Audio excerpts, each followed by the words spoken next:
So when we think about what, ruins our long-term goals, we usually watch out for the elephants, like the massive catastrophic mistakes, KPR. a career-ending move, or sudden bankruptcy. Yeah, we brace for impact and we completely ignore the mosquitoes Right. because getting trampled by an elephant isn't, it's not usually what takes us down. It's those tiny, imperceptible, everyday bites that ultimately derail you. Exactly. Which is why you brought us this stack of notes on Darren Hardy's The Compound Effect. Right.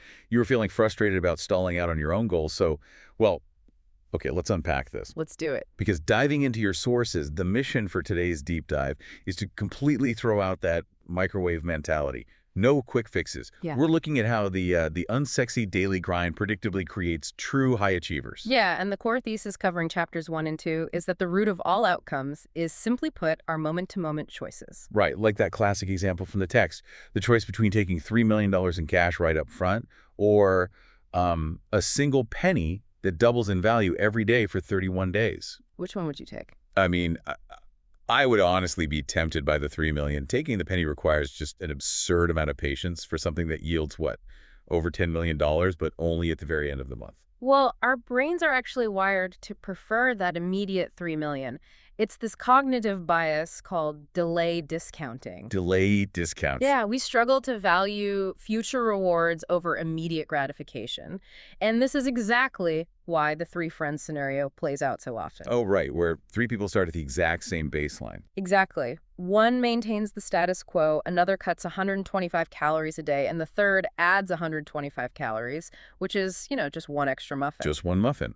And at month 5, they look completely identical. You don't see the fat immediately, so you just assume the muffin isn't doing any damage. Right. The consequences are basically invisible early on, but you fast forward 31 months and the compounding takes full effect.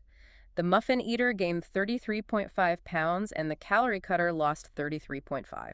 Yeah, a 67-pound difference from an almost imperceptible daily choice.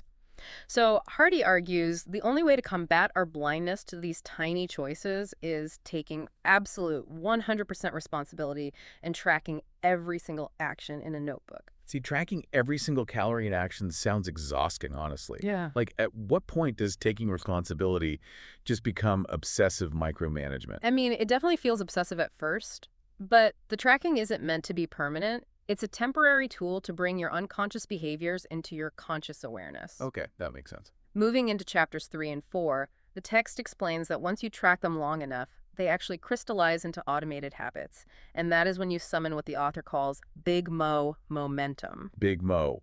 The notes compare getting momentum on your side to an old-fashioned hand water pump.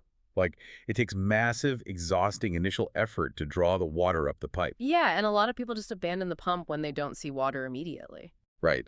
But if you keep pumping, the water eventually flows, and it just takes a steady, easy rhythm to maintain it. Mm-hmm. But wait, what happens when sheer willpower runs out during that initial pumping phase?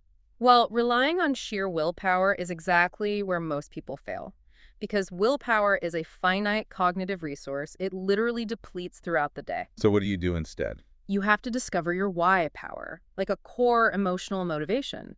When your habits are tied to a deep personal why, you bypass the prefrontal cortex's limited willpower and tap into the limbic system. Which governs the deeper emotional drives. Exactly. That provides the actual fuel to push the flywheel until momentum finally takes over.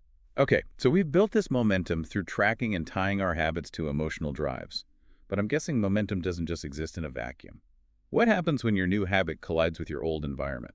This is where momentum proves incredibly fragile. External forces can easily derail or accelerate it. Chapters 5 and 6 highlight the garbage in, garbage out rule regarding our media diet.